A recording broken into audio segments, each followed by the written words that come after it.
자, 지금부터는 이분을 모시고 좀 더 자세한 그리고 깊은 이야기를 좀 나눠볼까 합니다. 사실은 친일 반민족 행위에 대한 연구, 바로 이곳을 빼놓고는 이야기할 수가 없죠. 바로 민족문제연구소인데요. 친일 인명사전을 펴낸 곳이기도 합니다. 바로 민족문제연구소 소장을 맡고 계신 임원영 소장님을 스튜디오로 직접 모셨습니다. 어서 오세요, 소장님. 예, 반갑습니다. 네, 이른 아침에 어려운 걸음 고맙습니다. 예, 초청해 주셔서 감사합니다. 네네. 잠깐만 여기서 우리 애청자 여러분께 고지 말씀 잠깐만 드리고 이야기 시작하도록 하겠습니다. 조금 전에도 말씀을 드렸다시피 저희 김종배의 시선집중은 유튜브 라이브로 함께 하실 수 있습니다. 유튜브 공간에 들어가셔서 김종배의 시선집중 검색하시면 되고요. 구독 버튼도 꾹 눌러주시고 의견 보내주시면 방송 내용에 반영을 하도록 하겠습니다. 자, 민족문제연구소라고 한다면 더더군다나 아주 특별한 어떤 시선으로 그러니까 최근의 어떤 흐름을 아마 좀 지켜보셨을 거라고 생각해서 이제 소장님 아주 특별히 이제 저희 스튜디오로 모셨는데요. 지금 제가 이제 앞서 두 분과 좀 이제 잠깐 인터뷰를 나눴는데 들으셨잖아요, 소장님. 일단 이런 불매 운동에 대해서 뭐 감정적이라느니 어떤 반일 종족주의라느니 이런 공격에 대해서 어떻게 보세요, 소장님? 이 역사적으로 보면 그런 언급을 하는 분들이 옛날 친일파들이 했던 말과 똑같아요.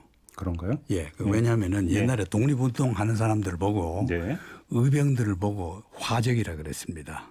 아, 비적, 화적이라고 했고 실제로 그 당시 우리나라의 신문들이 독립운동가나 의병이라는 말을 안 쓰고 화적이라고 썼어요, 신문들이. 유일하게 그런 용어를 안 쓴 게 매일신보라는 그 영국인 기자가 냈던 그 신문 하나만 그 화적이라는 단어 안 쓰고 그 위엔 다 화적이라고 했습니다. 그거하고 비슷하다. 의병들을 보고. 그런데 지금 그 말씀하신 분들이 그 행태하고 똑같습니다. 역사가 반복된다는 데 대해서 대단히 서글프게 생각합니다. 그래요? 그래서 저는 그 반일 종족주의에서 이게 처음에 그 오타 아니었나 해갖고 반일 민족주의를 잘못 표현한 건가 해갖고 다시 보니까 반일 종족주의로 되어 있더라고요. 그래서 이게 항일하는 사람에는 종족주의자가 없습니다. 그 지구상의 모든 자기 나라 국민들은 자기 나라가 독립되길 바라는 거고 지구 나라의 모든 나라의 독립운동가들은 다 선량한 사람들이고 정의를 지향한 사람들이고 민주주의와 평화와 반전 이런 걸 인권을 존중하는 사람들이지 독립운동가 중에는 그런 나쁜 사람 없습니다. 그래서 종족 배척주의자 없어요. 어떻게 해서 이런 단어가 나왔을 거를 이렇게 보니까 그 침략주의자들은 그래요. 나치라든가 뭐 일본이라든가 이런 사람들은 진짜 종족주의자들이죠. 이래서 이런 말 하신 분들도 종족주의자인가 아닌가 싶어요. 그러니까 이제 그게 이제 예를 들어서 유태인을 말살한다든지 그런 차원에서 했을 때는 이제 나올 수 있는 일본이 아이누를 완전히 말살했지 않습니까? 그런 식으로. 그런데 그 이 반일 종족주의라고 하는 표현이 그 뉴라이트 학자 이제 서울대 이영훈 교수라고 이분이 최근에 펴낸 저서 제목이 반일 이거라고 하더라고요. 그러니까 이제 좀 이제 유식하게 말씀드리면은 그걸 이제 식민지 근대화론이라고 오래된 말하자면 일본이 우리나라를 침략했는데 잘 살게 해줬다 이게 그 기본 요지인데 그 이야기는 뭐 너무 길게 제가 안 하고 한마디로 그냥 에피소드를 말씀드리면은 날강도가 어떤 집에 침입을 해서 담을 넘어 침입을 해서 이제 그 저항하는 정말 청년 아들도 죽여버리고 재산 몽땅 들어갔단 말입니다. 다 털린 뒤에 가만히 정리하고 보니까 그 도둑놈들이 타고 넘어오던 사다리 밖에서 나왔던 사다리는 안 가지고 가고 그대로 뒀어요. 그래서 우리 사다리 하나 생겼다 참 고맙다 도둑놈들 그래도 사다리 하나 주고 갔네. 그거하고 똑같은 게 식민지 근대화론입니다. 이게 참 말이 안 되는 뭐 그 이론적으로 뭐 이러고 저러고 그런 말 하고 싶지 않아요. 그러면 한마디로 말하면 그런 날강도를 자기 집을 털어간 날강도를 참 고맙다.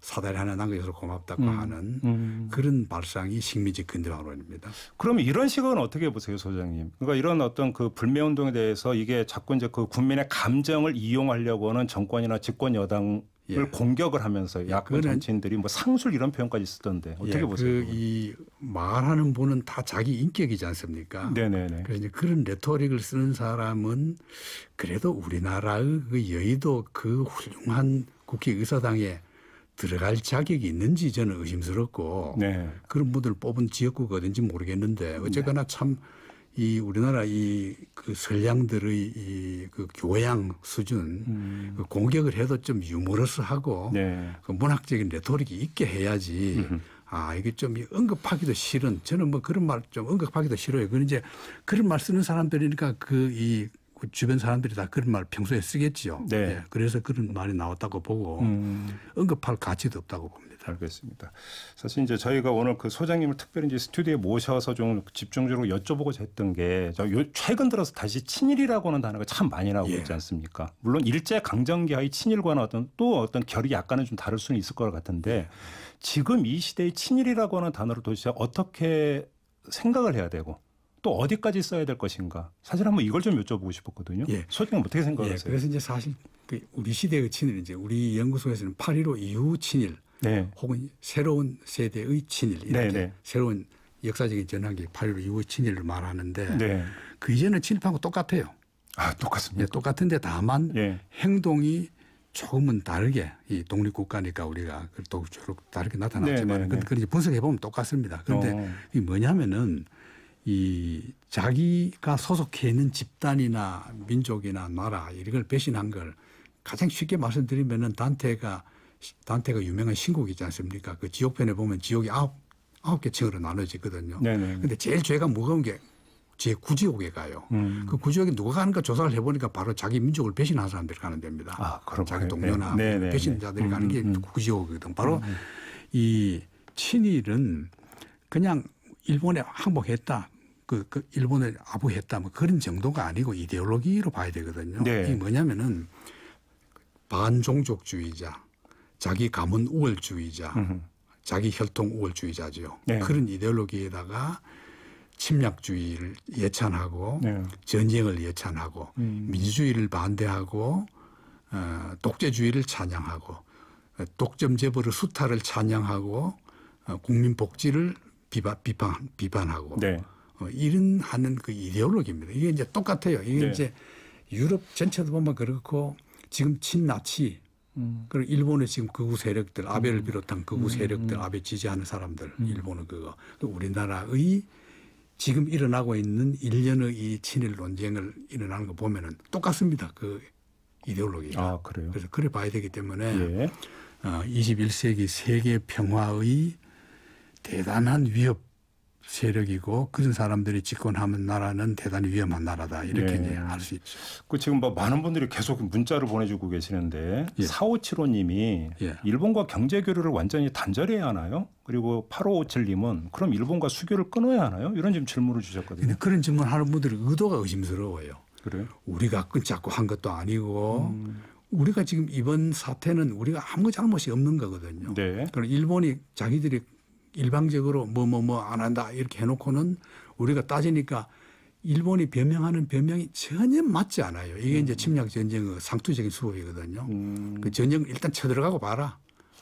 옳고 그런 거는 학자들이 말로 대변해 준다. 이런 논리인 것 같아요. 자, 그러면 일본어고 말 그대로 진짜로 뭐 그러니까 완전히 끊을 거 아니면 어느 시점에 가서는 외교적으로 풀면서 해법을 찾아야 되고 그러려면 그 감정적으로 대처를 하는 것은 별로 도움이 되지 않는다. 궁극적으로는 대화를 통해서 풀고 협상을 통해서 타결을 해야 되는데 이렇게 본다면 그리고 그것이 결국은 국익에 도움이 되는 것 아니냐.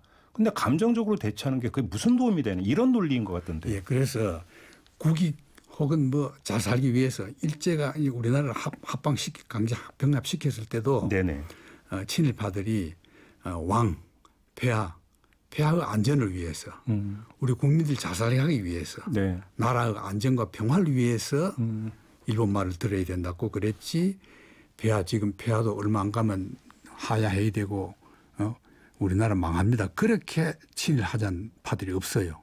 그 말을 듣기는 그래 하는데 실제로 그 저희를 꿰뚫어 봐야 되는 겁니다. 역사는 지식인들은 국회의원들은 정치인들은 그런데 그걸 안 꿰뚫어 보고 말만 그래 하고 지금 이런 질문하는 분들은 저희가 마치 우리가 일본과 단결 우리가 주장하는 것처럼 이제 이끌어가는 거죠. 그건 아주 잘못된 그 일본이 그런 말을 해줬으면 하는 사람들은 말을 우리나라 사람이 대신 해주고 있는 거죠. 이건 어떻게 해보세요? 뭐 일각에 어떤 사람도 그렇게 되는지 친일이 뭐가 문제냐? 일본하고 친하게 지내야지. 진짜 문제는 그 총북 빨갱이가 문제 아니냐? 이런 주장도 나오죠. 그런 않습니까? 주장하는 사람들도 대단히 위험한 사람들입니다. 왜냐하면은 우리나라에서 친일 혹은 그 프랑스에서 친독 이런 거는 특수한 용어죠. 이미 그 나라로부터 많은 그 이 침략과 수탈과의 그 생명까지 빼앗아간 그 상대에 대한 어떤 그 핵심 용어로 친일이라는 거지. 일본과 친하게 지낸다. 저도 일본에 친구도 많고 일본도 우리나라 이렇게 안타까워 일본 한국 독립을 지지하는 사람도 많았어요. 그렇기 때문에 이런 아주 얄팍한 어떤 그 이 말의 하나를 가지고 자꾸 이렇게 국민들을 호도하려고 하는 것이 그동안에 친일파들 해왔던 것 그대로고 이런 말 하는 분들도 친일파가 될 소지가 다분히 있는. 그 말씀은 우리나라에게는 친일이라고는 두 글자의 단어가 보통 명사가 아니라 고유 명사 비슷하다. 그렇죠. 고유 명사. 거기에는 특수한 의미가 담겨 있는 것이다. 그렇죠. 이런 말씀이시네요. 그렇죠. 예를 들면 이제 레지스탕스 하면 프랑스에서 레지스탕스는 R자를 대문자로 쓰거든요. 그런가요? 예. 드골이 지금부터 독일에 협력하는 거는 민족 반역자다 하면서 우리 레지스탕스는 소문자 R이 아니라 대문자 R이다 그랬어요. 방송에서. BBC 방송을 통해서. 그랬듯이 우리나라에서 친일이라는 용어는 독특합니다. 그래서 우리가 인명사전 만들 때도 부역자 인명사전 뭐 아니면 민족 반역자 인명사전 다 생각하다가 친일은 우리나라에서는 독특한 용어다. 네. 그래서 말하는 거고. 지금 이제 이 시청자분이 이상하다고 생각하는 거는 그 역사적인 맥락을 생각해 주시고 정말로 친일 좋아하는 건 일본과 화해 친선파 뭐 이런 건 일본과 이렇게 말해야지 친일파 하는 거는 아주 부정적으로밖에 볼 수 없는 역사를 가지고 있습니다. 알겠습니다. 지금 그 말씀하시니까 조금만 좀 더 나가서 이 질문을 드리겠습니다. 최근에 자유한국당의 민경욱 대변인이 문재인 대통령의 집안 내력을 이야기하면서 친일파라고는 표현을 썼습니다. 그 내용이 뭐냐면 문재인 대통령의 부친이 일본 강점기에 공무원을 지내면서 공물 수탈을 도왔고 또 문재인 대통령 본인은 골수 친일파 김지태 후손의 변호인을 맡았고 또 다른 명상황후를 시위한 일본 극우파가 세운 고쿠시칸 대학 유학을 했다. 이게 이제 그 민경욱 대변인을 비롯한 자유한국당 일각의 어떤 주장인데 일단 이거는 사실 여부입니다. 그잖아요. 관점의 문제가 아니라 그 어떻게 봐야 되는 겁니까? 이게? 그거는 제가 보기에는 법률적인 지식은 저는 없습니다만은 대단히 명예훼손적인 그 법에 명예훼손죄로 걸릴 것 같아요. 왜냐하면 김지태라는 사람은 친일파가 아닙니다. 아닌가요? 명백히 친일파가 아니고 뿐만 아니라 제가 아는 김지태라는 분은 노브리스 오브리지가 될 정도로 대단히 그야말로 경주 최부자와 쌍벽을 이룰 정도로 대단히 그 부자로서 그 명예를 지킨 사람이고 특히 자유당 때 그 부산일보라는 신문을 내 가지고 지방지로서 간부들을 그 봉급을 마준다는 게 뭐 좋은 사자라는 뜻은 아니지만 어쨌거나 그 전국에서 최고급을 줬다 그래요. 집도 사주고 그런 정도로 훌륭한 사람이기 때문에 그런 사람 친해서 안 되고 그다음에 조그마한 어떤 직업이나 뭐 변호를 뭐 했다 그게 설사 친일파라도 변호하는 거는 그 변호사에게 그 죄를 뒤집어 씌울 수 없어요. 변호사는 그런 걸 변호하는 게 변호사입니다. 그렇기 때문에 그런 그 보통 있는 그런 걸 해서는 안 되는 거고 그다음 부를 축적했다는 그런 것도 아니고 친일파라는 개념은 어떤 직장이라든가 그런 걸 하는 게 아니고 저명 인사로서 사회에 영향을 미칠 수 있는 사람이 자기만이 아니라 다른 사람에게도 친일을 하도록 이 어떤 교화나 강요를 했고 그리고 현재의 영향을 끼쳤을 때 그런 걸 친일파라고 하는 거지. 우리 아버지가 교장했다, 면장했다. 우리 다 그 명단 다 가지고 있습니다. 우리 연구소가. 그런데 다 뺐어요. 뺐습니까? 다 뺐죠. 면장했다고 친일파 아닙니다.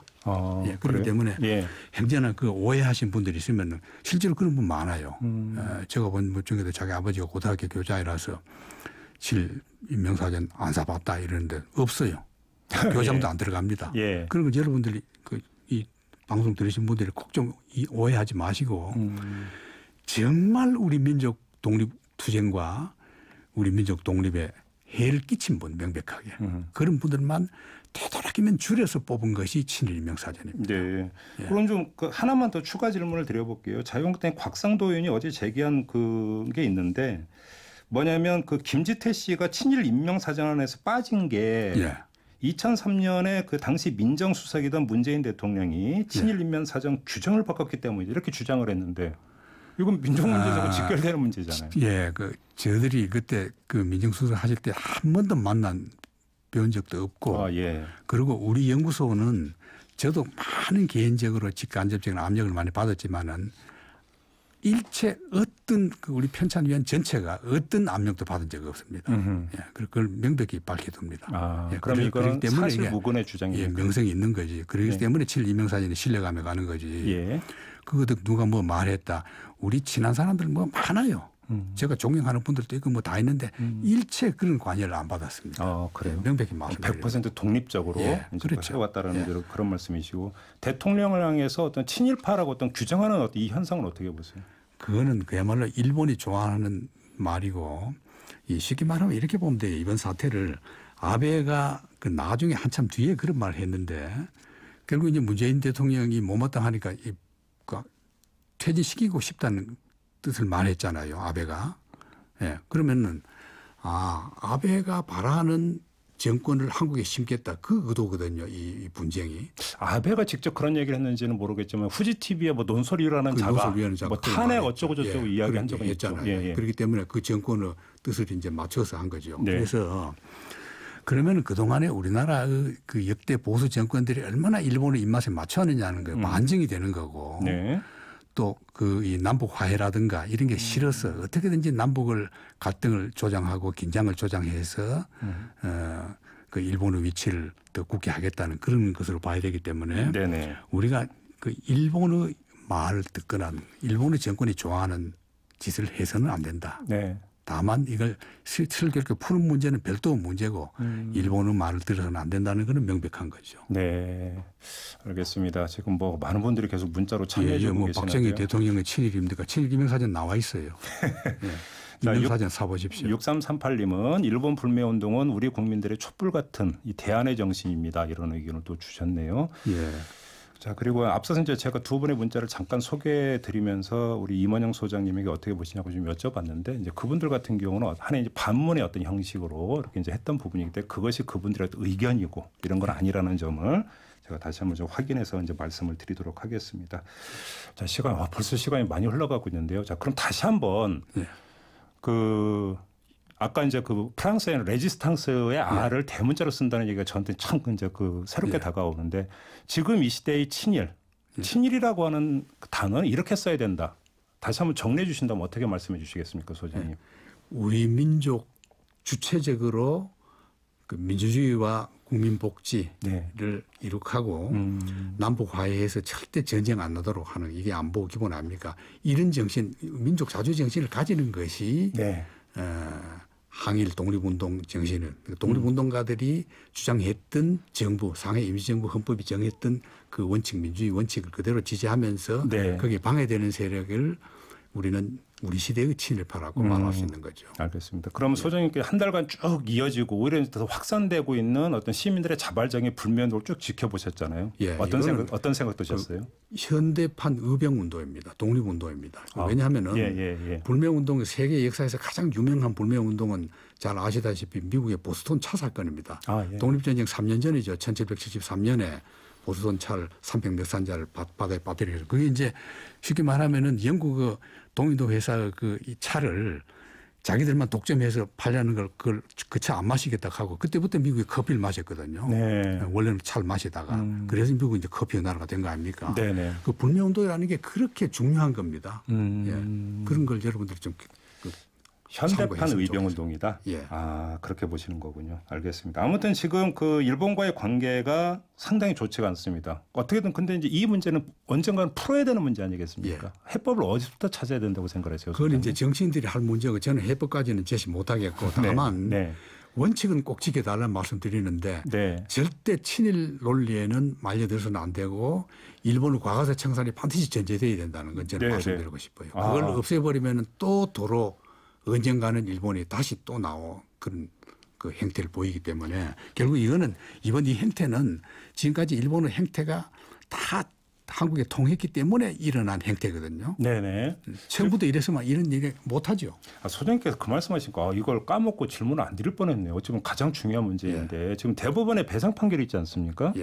사실 뭐 여기서부터 비롯됐다고 하는 게 이제 중론인 것 같고 일반적인 어떤 분석인 것 같고 더 나아가서 이 이야기를 하면서 국내 일각에서는 1965년 한일 청구권 협정으로 뭐 사실상 끝났다고 일단 봐야 되는 건 아니라고 주장하는 사람들도 있지 않습니까? 예. 이런 시각에 대해서 어떤 말씀해 주시겠어요? 이제 역사적으로 이제 저희 연구소 입장으로 볼 때는 가장 근본적인 원인은 1965년 친일 한일 협정. 네. 그때 이미 그 일본이 일본은 조선반도를 경제적으로 이제 지배한다. 무력으로는 지배 못하니까 경제적으로 지배한다는 게 그 일본의 플랜이 한일 협정이었고, 그다음에 이제 제2차 한일 협정 비슷한 것이 뭐냐면 박근혜 정권이 했던 네. 종군 그 위안부들에 대한 그 기금을 가지고 재단을 만드는 게 있지 않습니까? 그게 원인이에요. 사실은 그 지용자에 대한 대법 판결이 원인이 아니고 직접적인 원인은 그걸 깬 겁니다. 쉽게 말하면 네. 위안부 합의를 네. 그건 제2 한일 협정이라 할 만큼 대단히 민족 치욕적인 거죠. 그게 이제 정부 차원이거든요. 정부 차원을 깨는 거. 그때부터 일본이 틀어졌는데 대법원 판결은 이거는 개인적인 문제입니다. 국가 차원의 문제가 아니에요. 국가가 개입하는 문제가 아닙니다.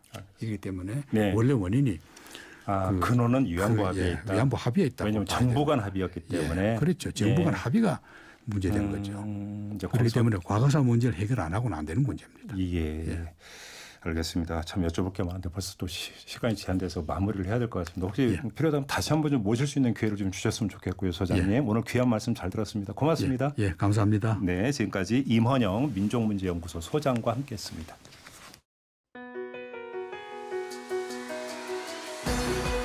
이슈의 핵심을 꿰뚫는 예리한 시선, 믿고 듣는 진품 시사, 김종배 시선 집중.